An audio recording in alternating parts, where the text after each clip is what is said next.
ये है बलूचिस्तान का वो जादुई किनारा जहाँ समुंदर नीला है, रेत सुनहरी और ट्रैफिक सिर्फ लहरों की है।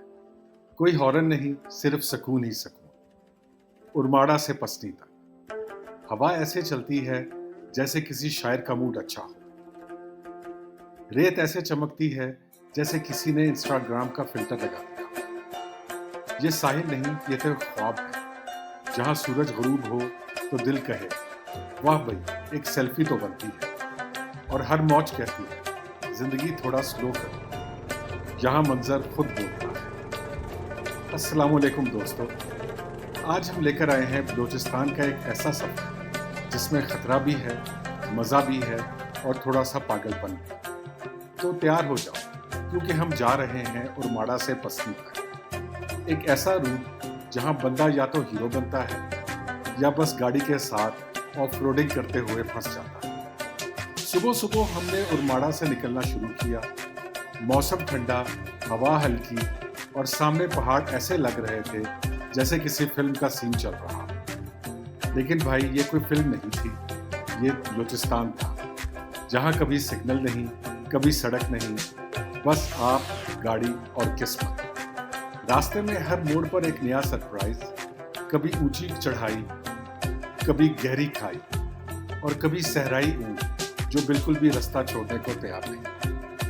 उरमाड़ा से थोड़ा सा आगे गए तो हमारा दिल किया कि हम कोस्टल बेल्ट पे उतर जाएं। तो दिमाग घूमा और हमने राइट साइड पे टर्न ले लिया। तो फिर शुरू हुआ हमारा ऑफ रोडिंग एडवेंचर समुंदर के किनारे, और वो भी बलूचिस्तान में।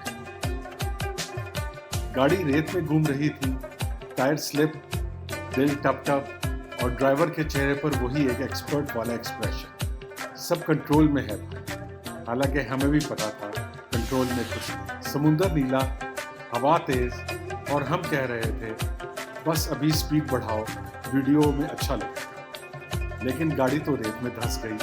फिर निकलवाने के लिए सबने मिलकर धक्का लगाया और तब एहसास हुआ कि जिम की ली हुई मेंबरशिप कभी भी ज़ाया नहीं।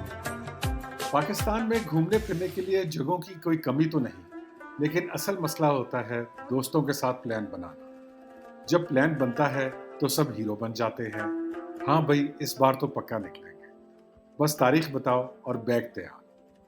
फिर अचानक आता है वो मशहूर जुमला, यार बस एक छोटा सा बट है, प्रोग्राम कैंसिल। और बस जनाब, इसी बट ने हर बार प्लान को उड़ा दिया।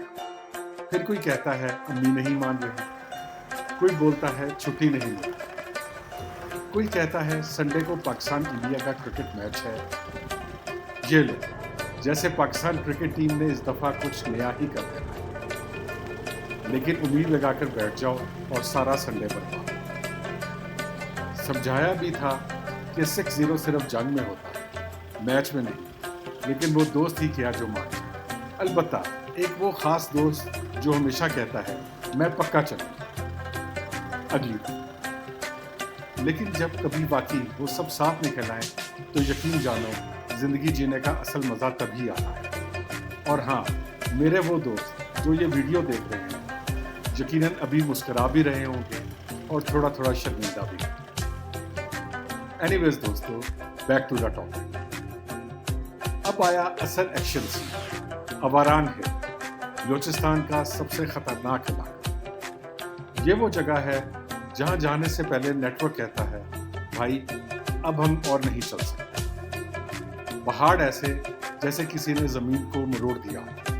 हमने सोचा बस एक दफा चढ़ाई चढ़ लो, फिर नीचे मजे से उतर जाओ। लेकिन मजा तब आया जब गाड़ी दरमियान में फंस गई। इंजन गरज रहा था, मट्टी उड़ रही थी और तब एक हिरन सामने से बड़े मजे से गुजरा। ऐसा लग रहा था जैसे वो कह रहा हो, इंसानों तुम क्यों आ गए मेरी पहाड़ी। लेकिन क्या करें, दिल ही ऐसा था।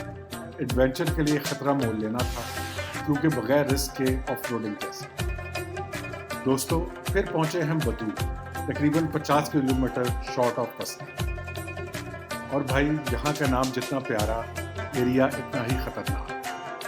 पहाड़ों में छुपे रास्ते, ऐसा लग रहा था जैसे किसी ने गूगल मैप से ही डिलीट कर दिया।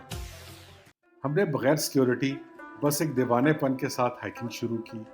पहाड़, पत्थर, झाड़ियाँ और हम कह रहे थे, भाई अगर नेटवर्क गया तो कहानी भी गई। और जब हमने मोबाइल की तरफ देखा तो याद आया, यहाँ नेटवर्क तो वैसे भी नहीं था।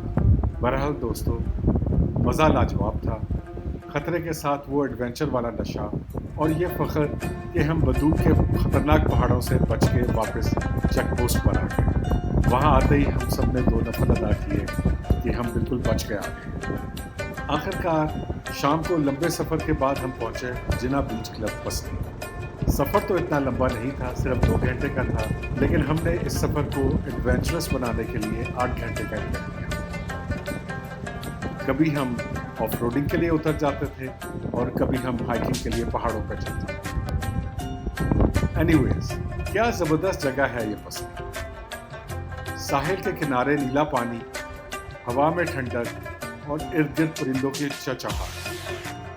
कमरे साफ सुथरे, खाना मज़ेदार।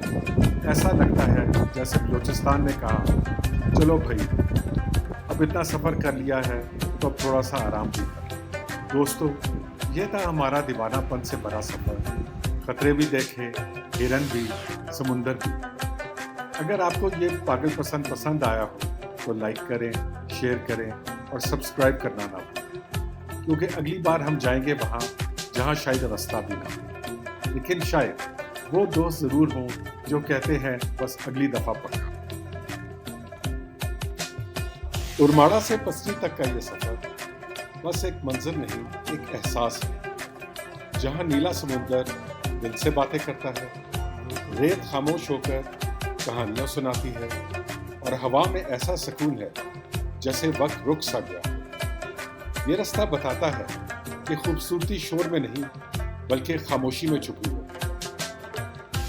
जहाँ लहरें पाँव छूती हैं और दिल में ख्वाब जगाती हैं। ये साहिल याद दिलाते हैं कि जिंदगी भी एक सफ़र है, कभी नरम रेत, कभी तेज हवा, मगर हमेशा खूबसूरत। और जब सूरज डूबता है और उफक सुनहरी हो जाता है तो दिल कहता है, शुक्रिया बलूचिस्तान, तेरी मट्टी, तेरा नीला पानी और तेरा ये सफ़र जो आंखों में रह गया, दिल में बस गया। ये था उरमाड़ा से पसरी तक, एक ख्वाब, एक नगमा, एक मोहब्बत का सफ़र।